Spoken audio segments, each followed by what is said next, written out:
లక్ష్మి గురించి ఎవరేం చెప్పినా వినదలుచుకోలేదు. నువ్వు వెళ్ళొచ్చు. బాబు బాబు, నేను చెప్పేది వినండి బాబు.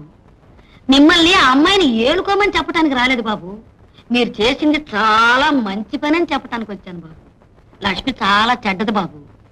ఎంత చెడ్డదంటే మీరు మెడబెట్టి గెంటినా మిమ్మల్ని చూడటానికి ఈ ఊళ్ళోనే ఉంది బాబు. ఇంకా ఎంత చెడ్డదో తెలుసా బాబు? మీరు చల్లగా ఉండాలని 1000 దేవుళ్ళకు మొక్కుకుంటూ ఉంది బాబు. ఓహో, ఈ రాయబారి నడపడానికి వచ్చావు? కోప్పడకండి బాబు. బాబు, ఒక అమ్మ కడుపున పుట్టి ఆ అమ్మ పాలు తాగి పెరిగి అమ్మంటే ఏమిటో విలువ తెలిసిన మీరు అమ్మగా పోతున్న ఆ అమ్మాయిని అన్యాయం చేయకండి బాబు. అంటే మీరనేది? తల్లిగా పోతుంది బాబు. ఇలాంటి మాట సిగ్గుపడుతూ పెనిమిడితో చెప్పుకోవాలని ప్రతి ఆడది కలలు కంటుంది బాబు. తోడు నీడ అవసరమైన ఆ అమ్మాయిని అనాథం చేయకు బాబు. చిన్నవాడివైనా నీ కాళ్ళు పట్టుకుంటాను. ఏమిటమ్మా ఇది? బాబు, ఆపేక్షలు ఆప్యాయతలు తగ్గిపోతే కాపురాలు దెబ్బతింటాయి బాబు. నా పెనిమిటి చాలా రోజులుగా జబ్బుతో ఆసుపత్రిలో ఉన్నాడు. మాకింత వయసైనా ఒక్కరోజు నన్ను చూడకుండా ఆయన చూడకుండా నేను ఉండలేం బాబు. ఇలాంటి ఆపేక్షల కోసం పాకులాడేది కట్టుకున్న భార్య ఒక్కతే బాబు. బాబు, లక్ష్మి బంగారు లక్ష్మి బాబు. ఆమె మనసు బంగారం బాబు. పల్లెటూరు పిల్ల అవటం వల్ల నాజుకుతనం తెలియక మీ మనసు కష్టపెట్టుంటే ఆమె తరపున నన్ను క్షమించమని వేడుకుంటున్నాను బాబు. నీకేం తెలియదు. ఆ అనుమాన పిశాచి నేర్కోవడం నా వల్ల కాదు. నన్ను విసిగించుకో. ఉషా! ఉష అంటే తమరేనా? అవును, నేనే. నువ్వు చెప్పిందంతా విన్నాను. చూడు, ఆయన ఇప్పుడిప్పుడే కోలుకుని మనశ్శాంతిగా ఉన్నారు. అనవసరంగా ఎందుకు ఆయన్ని సాటి ఆడదాని బతుకు నాశనం చేయటానికి సిగ్గులేదు నీకు? చూర్పణక ఈయన బయట పంపించు. ఇంటి ఇల్లాలనే గెంటించిన నీకు నేనొక లెక్క. ఇదిగో చూడు, నడివీధిలో బతికే స్థాని నీకంటే నయ్యం. అది చెడిపోయిన వాళ్ళని మాత్రమే చెరుస్తుంది.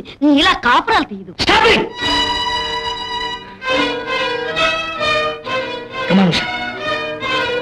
బాబు బాబు, బయట పద. ఓహో, త్రిమూర్తులంటే మీరేనా? మీరు బయటికి వెళ్లాల్సిన రోజు ఒకటి వస్తుంది. జాగ్రత్త. ఎవరు మీరు? నా పేరు సీతయ్య, మీ పేరు గోపయ్య. మా అయ్యగారితో మీరు మాట్లాడేదంతా మేము విన్నామమ్మా. మా లక్ష్మి గారిని మీరు తెల్లా చూసుకున్నందుకు మాకు చాలా సంతోషంగా ఉందమ్మా. కానీ ఆ ఇళ్ళకి జరిగిన అన్యాయాన్ని మనం చూస్తూ ఊరుకోకూడదు. దెబ్బకి దెబ్బ తీయాలి. ఆ ముగ్గురిని ఆ రాక్షసుని ఇంట్లోంచి గట్టియాలమ్మా. పరిస్థితి మన చేయి దాటిపోకుండా చూడాలి. సరేనమ్మా, నేను వస్తాను. అలాగేనమ్మా. ఉషా అక్కడికి చేరిందా? ఆస్తి కోసం ఆయనకి ఏ ప్రమాదం తలపెడుతుందో ఏమిటో. ఏమైనా తల పెడితే వాళ్ళ తలకాయలు లెగిసిపోతాయి. 4 రోజుల్లో వాళ్ళని అక్కడి నుంచి గెంటించి నిన్ను మీ ఆయన్ని కలపకపోతే నేను ఎంకమ్మ కూతురు రంగమ్మనే కాదు.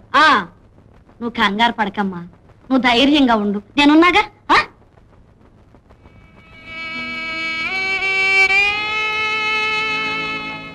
ఆయనకి ఏ ప్రమాదం జరగకుండా చూడండి.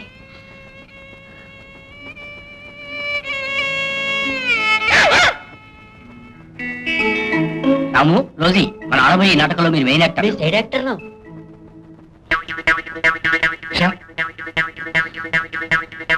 ప్రోగ్రామ్ ఫిక్స్ చేయడానికి బాంబే పెడుతున్నాను. ఒక 25,000 కావాలి, తీసుకురా. అలాగే.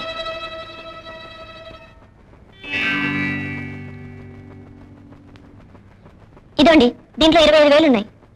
Good night. Sweet dreams.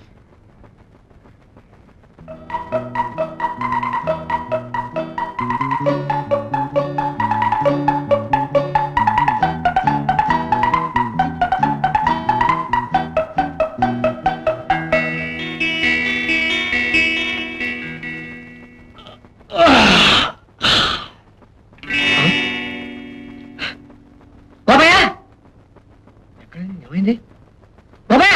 వస్తున్నాను బాబు. డబ్బెట్టున్నాడు. ఏమైంది? నాకు తెలియదు బాబు. నీ దగ్గర ఎక్కడ పోతుందిరా? సత్యప్రమాణంగా చెబుతున్నాను.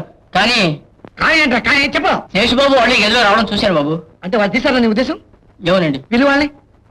పిలవరా శేషు? అదో శేషు,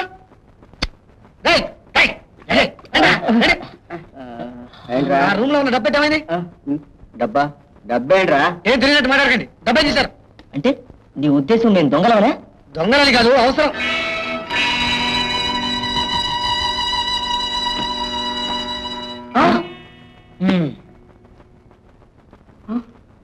ఇప్పుడే చెబుతారా? మీకు తెలియకుండా రూమ్ లో పెట్టి ఈ రూమ్ లోకి ఎలా వచ్చింది? నిజంగా మాకేం తెలియదురా ప్రమాణంగా మాకు ఎవరో కావాలని చేశారా బ్లైడ్ కౌంటర్స్. నన్ను అడిగితే నేను ఇచ్చాను కదరా. ఇన్నాళ్ళు మిమ్మల్ని నా సొంత తమ్ముళ్ళ చూసుకున్నందుకు నాకు ద్రోహం చేస్తారా? మళ్ళీ ఇలాంటి పని జరిగిందో మిమ్మల్ని బయట పంపించేస్తాను. జాగ్రత్త. ఏమిటిదంతా? మా కర్మ